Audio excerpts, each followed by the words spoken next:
Good morning, class 9 students. So today we are going to discuss another topic. We can say the last topic of the chapter second, people as a source. तो आज हम जो chapter पढ़ने जा रहे हैं, पिछली बार जो मैं थोड़ा बहुत रिवाइज करूँगा। जो लास्ट टॉपिक हमने पढ़ा था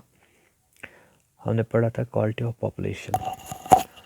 क्वालिटी ऑफ पॉपुलेशन में हमने पढ़ा था हेल्थ और एजुकेशन के मतलब, ठीक है।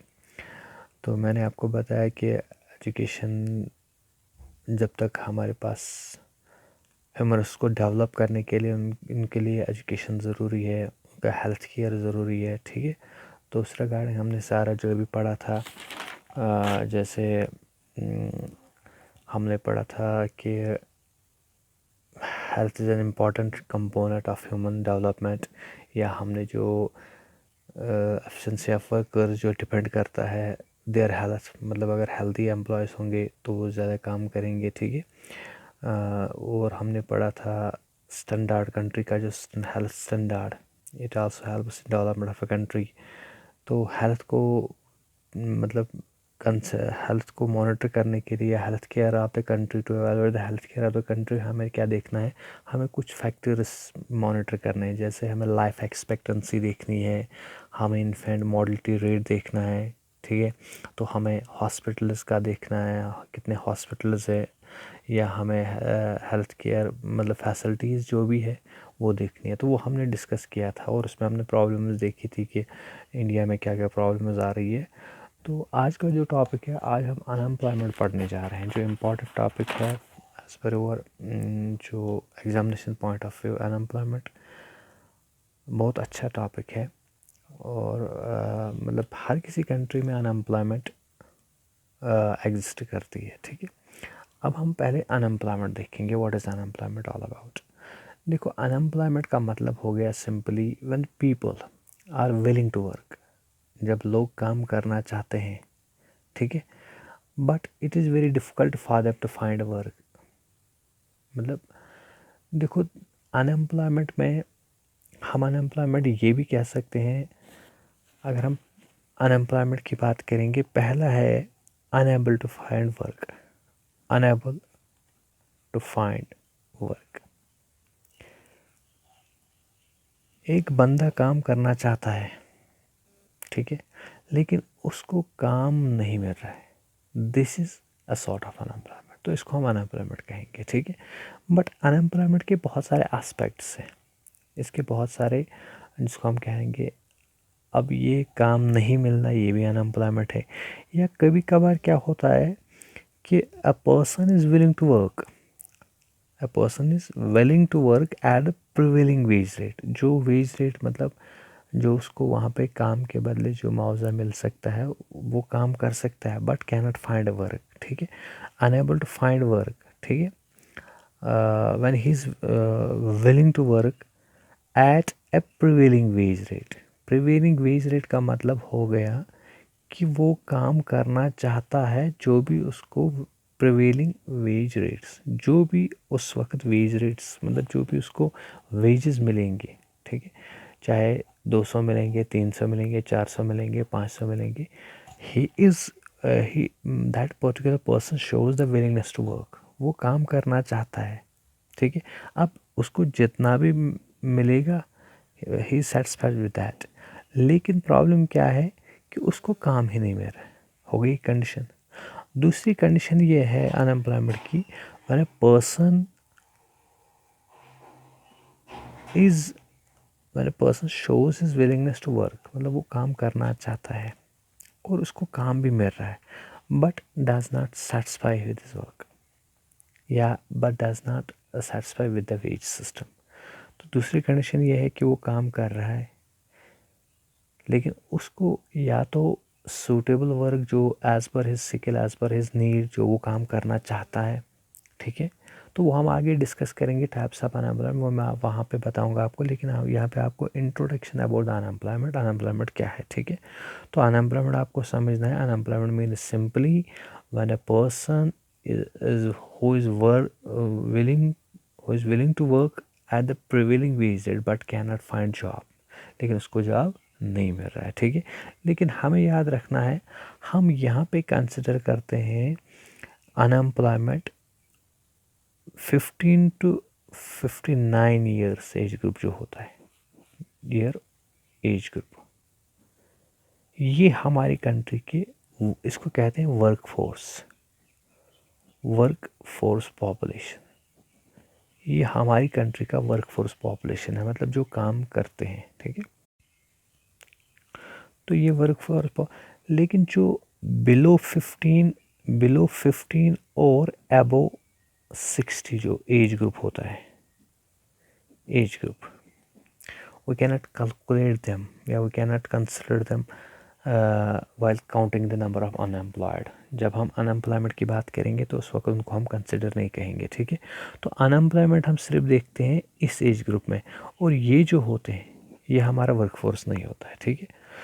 तो दे आर डिपेंडेंट पीपल, इसमें चिल्ड्रंस आते हैं और इसमें ओल्ड पीपल आते हैं, तो इनको हम अनएम्प्लॉयमेंट में कंसिडर नहीं कर सकते हैं।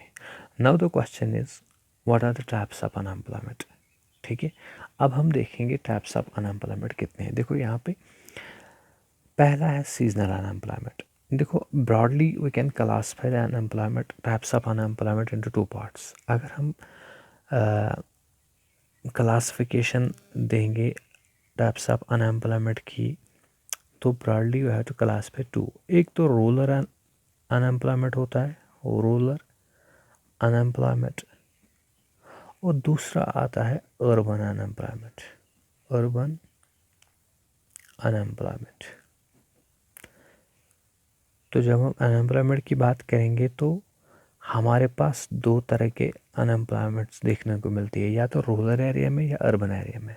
और रूरल अनएम्प्लॉयमेंट का मतलब हो गया रूरल एम्प्लॉयमेंट जो रूरल एरिया में, ठीक है, जो बैकवर्ड एरियाज़ में या जो विलेज पीपल में, विलेज एरियाज़ में जो होती है, जो प्रॉब्लम्स होती है, अनएम्प्लॉयमेंट होती है, उसको हम रूरल अनएम्प्लॉयमेंट कहते हैं। Rural unemployment can be of two types, ठीक है। The first one is seasonal unemployment, seasonal unemployment, and second one is disguised unemployment, disguised unemployment। और अर्बन एरिया में हमारे पास एक कॉमन अनएम्प्लॉयमेंट की प्रॉब्लम होती है, that is educated unemployment, educated unemployment. तो ये these are the two main types of unemployment, rural unemployment and urban unemployment। Rural unemployment can be classified into two types।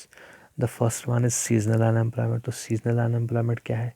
Seasonal unemployment means simply जब when जो laborers होते हैं they are unemployment at a particular times of the year।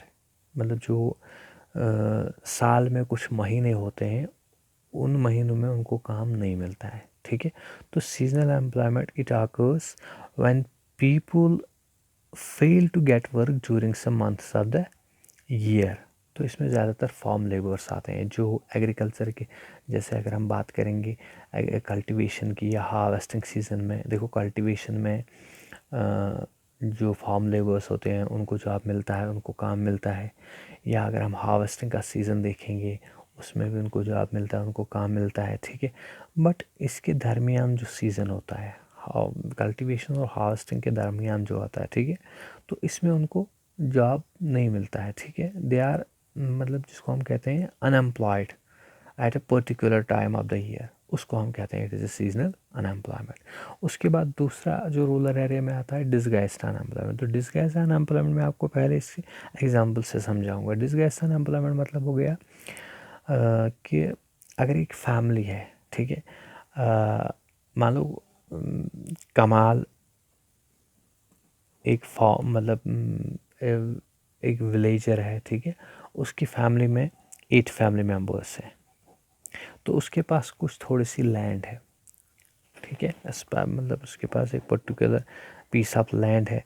तो उसमें जो production होती है या उसमें जो कल्टीवेशन हम करते हैं, हार्वेस्टिंग का सीज़न आता है या जो भी एग्रीकल्चर एक्टिविटीज़ हम करते हैं, तो उस एग्रीकल्चर एक्टिविटीज़ में उसको 4 लेबर्स की ज़रूरत है, फार्म लेबर्स की ज़रूरत है। ही रिक्वायर्ड 4 लेबर्स। तो जो ये कमाल है, इसके पास जो लैंड है, अभी एग्रीकल्चर एक्टिविटीज़ ये प्रोडक्शन करना चाहता है, एग्रीकल्चर प्रोडक्शन करना चाहता है, तो इसके पास 4 लेबर्स की ज़रूरत है। लेकिन इसके घर में 8 फैमिली मेम्बर्स है, फैमिली मेम्बर जो अनएम्प्लॉयड, जिनको बाहर काम ही नहीं मिल रहा है। तो इसने क्या किया, इसने सारे जो घर के फैमिली मेम्बर्स हैं उनको क्या किया, यूटिलाइज़ किया अपनी एग्रीकल्चर लैंड में फॉर द प्रोडक्शन। तो जब इसने एग्रीकल्चर लैंड में इनको इस्तेमाल किया, तो इसका जो प्रोडक्शन है, मान लो इसका प्रोडक्शन है 100 kg पूरे साल का पर एनम। लेकिन अगर ये 8 के बदले 4 ही इस्तेमाल कर सकता है, मतलब जहाँ पे रिक्वायरमेंट 4 ही की थी, मैंने पहले बताया for the production of agriculture हमारे पास कितने एम्प्लॉय लेबर्स की ज़रूरत थी, 4 लेबर। लेकिन इसके घर में 8 फैमिली मेम्बर्स है जो बैठे हुए हैं, इसने आठों को इस्तेमाल किया। तो यहाँ पे हम कहेंगे it is a disguised unemployment. या disguised unemployment simply when labour supply is more as compare the required. जो हमारे पास रिक्वायरमेंट है, मतलब लेबर फोर्स हमारे पास ज़्यादा है लेकिन उतनी रिक्वायरमेंट नहीं है। Production remains the constant, production same रहती है, ठीक है। तो यहाँ पे मैं जो डिसगेस्टेड अनएम्प्लॉयमेंट है, यहाँ पे लिखा हुआ है it is found as a rural, it is found in the rural area. Such kind of problem due to excessive pressure of population on the agriculture. ठीक है, तो it refers to a situation where in the number of workers in a job is more than actually required to do the job. तो जो मैंने अभी बताया कि जो हमारी रिक्वायरमेंट होती है, जो हमारे एम्प्लॉयज़ की रिक्वायरमेंट होती है, जो हमारे लेबर फोर्स की रिक्वायरमेंट होती है, लेकिन उससे ज़्यादा हमारे पास अवेलेबिलिटी होती है। मतलब supply of labour is more as compare the requirement, जो हमारी रिक्वायरमेंट है, ठीक है। मान लो अगर हमारे पास 4 एम्प्लॉयज़ की रिक्वायरमेंट है, हम वहाँ पे 8 बंदों को लगाते हैं, ठीक है। तो they are not satisfied with the job, they are not satisfied with the work. या तो उनको वेजेस कम मिल रहे हैं या तो उनको काम कम मिल रहा है, तो उस वक्त हम कहेंगे दिस इज डिसगेस्टेड अनएम्प्लॉयमेंट, ठीक है। उसके बाद हम अर्बन एरिया के अनएम्प्लॉयमेंट की बात करेंगे। अर्बन एरिया में एक कॉमन अनएम्प्लॉयमेंट है, दैट इज़ एजुकेटेड अनएम्प्लॉयमेंट। तो एजुकेटेड अनएम्प्लॉयमेंट का मतलब हो गया जो हमारे पास एजुकेटेड यूथ है, ठीक है, they could not find suitable job या they could not even find a job, उनको जॉब मिलने में बहुत दिक्कत हो रही है, ठीक है। मतलब government is not providing them a job, there are no job opportunities for educated youth. तो at the time we can say this an uneducated unemployment, जो कॉमनली भी इस वक्त जो प्रॉब्लम्स चल रही है पूरे वर्ल्ड में, या वो कैन से इन इंडिया में जो एजुकेटेड अनएम्प्लॉयमेंट चल रही है, ठीक है। There are so many matriculates, graduates, post graduates, ठीक है, PhD होल्डर्स, दे आर मतलब unemployed currently, they are not able to find any suitable job, ठीक है। तो उस वक्त हम कहेंगे इसको एजुकेटेड अनएम्प्लॉयमेंट। तो many youth matriculates, graduates and PhD degrees are not able to find job, उसको हम कहेंगे इट इज़ एजुकेटेड अनएम्प्लॉयमेंट, ठीक है। तो ये थे हमारे आज का जो टॉपिक था एम्प्लॉयमेंट एंड इट्स टाइप्स। तो नेक्स्ट टॉपिक में होप ये टॉपिक आपको समझ आया होगा। तो नेक्स्ट टॉपिक में हम पढ़ेंगे what are the problems of unemployment, ठीक है। Thank you.